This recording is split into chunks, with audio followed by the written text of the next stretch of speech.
بھائی جی تسی کتنے دے ہو؟ اس کے ماتھے پر پسینہ تھا اور وہ پریشانی میں دائیں بائیں دیکھ رہا تھا۔ میں نے مسکرا کر اس کی طرف دیکھا۔ اس کا حلیہ اور کپڑے اچھے تھے۔ وہ جینز جیکٹ اور جاگرز میں تھا، بال بھی اچھے بنے ہوئے تھے اور وہ نہایا دھویا ہوا بھی تھا، مگر اس کا لہجہ اور آواز اس کے حلیے کو سپورٹ نہیں کر رہی تھی۔ وہ لہجے سے اکھڑ پنجابی اور ان پڑھ محسوس ہو رہا تھا۔ میں نے تھوڑی دیر اس کی طرف دیکھا اور پھر ہنس کر جواب دیا، گجرات، لاہور اور اسلام آباد۔ اس نے حیرت سے پوچھا، کیا آپ 3 جگہوں پر رہتے ہیں؟ میں نے جواب دیا، میں پیدا گجرات میں ہوا تھا، پڑھتا لاہور میں رہا اور کام اب اسلام آباد میں کر رہا ہوں۔ اس نے لمبا سانس لیا اور بولا، میں جرمنی جانا چاہتا ہوں، کیا آپ میری مدد کر سکتے ہیں؟ میں نے پوچھا، میں کیا مدد کر سکتا ہوں؟ اس کا جواب تھا، آپ مجھے برلن کی بس میں بٹھا دیں یا ہوائی جہاز کا ٹکٹ لے دیں۔ میں نے پوچھا، کیا آپ کے پاس پیسے نہیں ہیں؟ وہ شرما کر بولا، نہیں جی نہیں، میرے پاس بہت پیسے ہیں۔ اس نے ساتھ ہی پرس جیب سے نکال کر دکھا دیا، وہ یورو سے لبالب بھرا ہوا تھا۔ میں نے پوچھا، پھر آپ کو میری کیا مدد چاہیے؟ وہ بولا، مجھے بس یا جہاز کا ٹکٹ نہیں خریدنا آتا، میں انگریزی بھی نہیں بول سکتا۔ میں نے لمبی سانس لی اور کہا، اوکے، آپ میرے ساتھ آؤ، میں سینٹرل اسٹیشن جا رہا ہوں، میں وہاں سے تمہیں برلن کی ٹرین پر بٹھا دوں گا۔ اس نے میرا شکریہ ادا کیا اور اپنا بیگ لے کر میرے ساتھ چل پڑا۔ میں کہانی مزید آگے بڑھانے سے پہلے آپ کو یہ بتاتا چلوں، یہ پچھلی جمعرات کا واقعہ ہے اور میری اس نوجوان سے ملاقات آسٹریا کے دارالحکومت ویانا کے ایئرپورٹ پر ہوئی تھی۔ ہمارا ایک گروپ ہنگری کے وزٹ پر تھا۔ میں اسے جوائن کرنے کے لیے بڈاپیسٹ جا رہا تھا۔ بڈاپیسٹ کی فلائٹ نہیں ملی تو میں ویانا چلا گیا اور وہاں سے میں نے اب ٹرین کے ذریعے بڈاپیسٹ جانا تھا۔ میں ویانا ایئرپورٹ سے سم لے رہا تھا اور میری طارق سے ملاقات ہو گئی۔ وہ لاہور کا رہنے والا تھا، پرانے ٹائرز کا پاؤڈر بناتا تھا اور عمر 27 سال تھی۔ اسے ترکے میں تھوڑی سی زمین اور 10 مرلے کا گھر ملا تھا۔ اس نے 60 لاکھ روپے میں زمین بیچی، 30 لاکھ روپے والدہ اور بہن بھائیوں کے لیے چھوڑے اور باقی 30 لاکھ روپے یورپ پہنچنے کے لیے خرچ کر دیے۔ وہ اب برلن جانا چاہتا تھا اور اس کا خیال تھا جرمنی میں خوشحالی اس کا انتظار کر رہی ہے۔ میں نے اس سے پوچھا، تم نے ویزا کیسے حاصل کیا؟ اس نے جواب میں بڑی دلچسپ سٹوری سنائی۔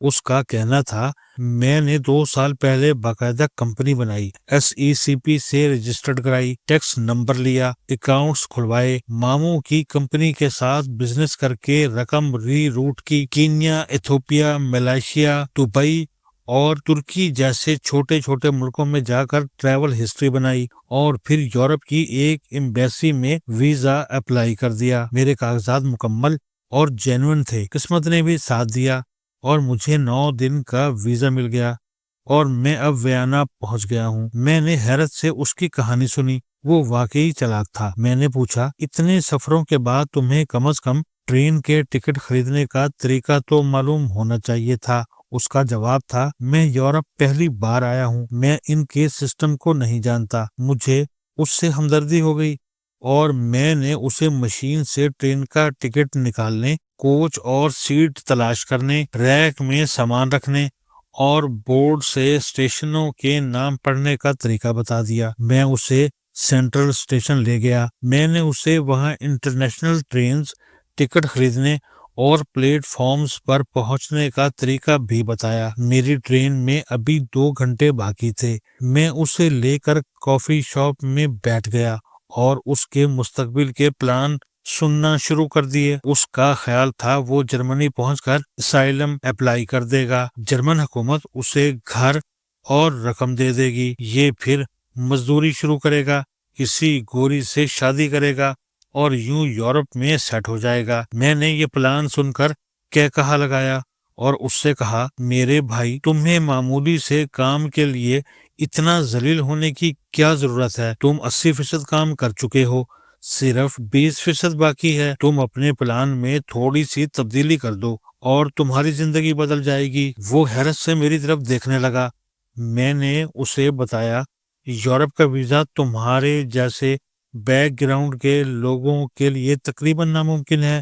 تم نے یہ ناممکن کام کر لیا۔ یہ چیز ثابت کرتی ہے تمہارا ذہن بھی زرخیز ہے اور تم پر اللہ بھی مہربان ہے، لہٰذا اب کوئی مسئلہ نہیں۔ تم نے جہاں اتنے سال گزار لیے ہیں، تم اب تھوڑا سا وقت مزید گزار لو، تمہاری زندگی بدل جائے گی۔ وہ حیرت سے میری طرف دیکھنے لگا۔ میں نے اسے بتایا، یورپ میں ہنر کے بغیر زندگی گزارنا مشکل ہوتا ہے۔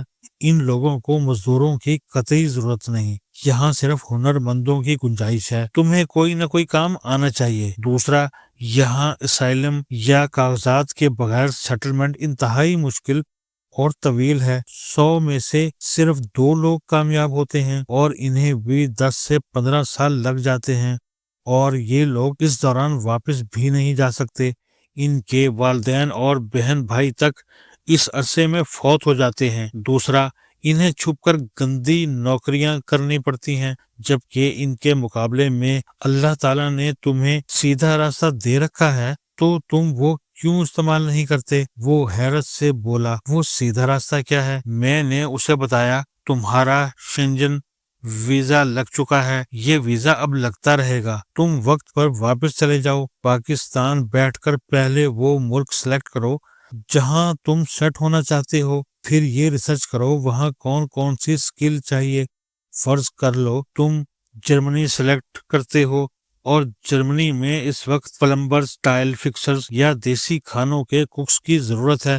تم ان میں سے کوئی ایک سکل سلیکٹ کرو، وہ سیکھو، دوبارہ وزٹ ویزا لو، جرمنی آؤ، کام تلاش کرو، اور اگر کمپنی تمہارا وزٹ ویزا سے جاب میں تبدیل کرا دیتی ہے تو ٹھیک، ورنہ تم ان سے ورک پرمٹ لو، واپس جاؤ اور باقاعدہ ورک ویزے پر جرمنی واپس آ جاؤ۔ اس سے تمہیں 3 فائدے ہوں گے۔ تم پہلے دن سے برسر روزگار ہوگے، دوسرا تم لیگل ہوگے، اور 3 تمہیں 2-3 برسوں میں کاغذات مل جائیں گے۔ تم اس وقت جس راستے پر چل رہے ہو، اس پر وہ لوگ چلتے ہیں جو سمندروں میں ذلیل ہو کر یورپ پہنچتے ہیں، جبکہ تمہارے پاس پاسپورٹ اور ویزا ہے۔ تمہیں کان کو الٹا پکڑنے کی کیا ضرورت ہے؟ اس نے تھوڑی دیر سوچا اور پھر بولا، لیکن اس میں بہت سا وقت اور پیسہ خرچ ہو جائے گا۔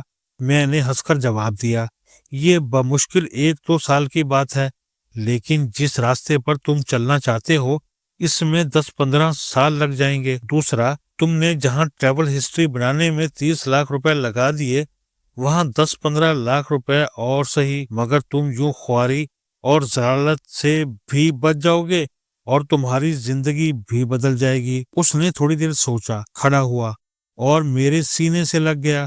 اس کی آنکھوں میں آنسو تھے۔ میں نے اسے کافی پلائی، اسے کافی کا آرڈر دینے، کافی کی مختلف ورائٹیز اور کافی اٹھانے اور پینے کا طریقہ بھی بتایا، ویانا میں سستے ہوٹل حاصل کرنے اور گھومنے پھرنے کی جگہوں کی فہرست بنا کر دی، اسے سم کارڈ بھی لے کر دیا، اور ساتھ ہی بتایا، تم نے ویزا ختم ہونے سے پہلے ویانا سے واپس آنا ہے اور ایمبیسی جا کر رپورٹ بیک کرنا ہے، اور اس کے بعد گرمیوں میں ایک بار پھر ویزا لے کر یہاں آنا ہے تاکہ ایمبیسی کو تم پر اعتبار آ جائے، اور اس دوران تم نے ملک، جاب اور سکل تینوں پر کام کرنا ہے، اور اگر یہ فارمولہ کامیاب ہو جائے تو تم نے اپنے جیسے دوسرے لوگوں کی مدد اور میرے لیے دعا کرنی ہے۔ اس نے کہا لگا کر میرا ماتھا چوم لیا، میری آنکھوں میں آنسو آ گئے اور میں اللہ کا بار بار شکر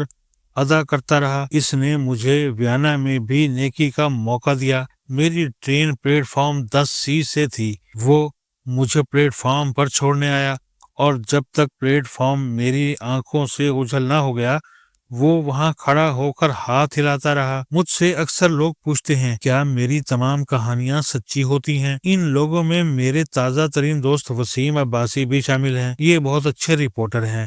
میری چند دن قبل ان سے ملاقات ہوئی اور نہ ختم ہونے والا دائمی تعلق پیدا ہو گیا۔ یہ بہت اچھا ولاگ کرتے ہیں۔ میں نے ان سے بھی عرض کیا تھا، ہمارے دائیں بائیں لاکھوں کہانیاں بکھری ہوتی ہیں، ہم بس ان پر توجہ نہیں دیتے۔ یہ کائنات مادے سے نہیں بنی، یہ کہانیوں سے بنی ہوئی ہے۔ ہم نے آنکھیں کھول کر یہ کہانیاں دیکھنی ہوتی ہیں اور بس، اور ان کہانیوں میں ایک کہانی طارق محمود کی بھی شامل ہے۔ یہ شخص میرا محسن ہے۔ اس نے مجھے یوں ہی چلتے چلتے ویانا کے ریلوے اسٹیشن پر نیکی کا موقع دیا، اور اس نیکی نے میرا دل خوشی اور محبت سے بھر دیا، اور میں 4 دن سے سرشاری کے عالم میں ہوں۔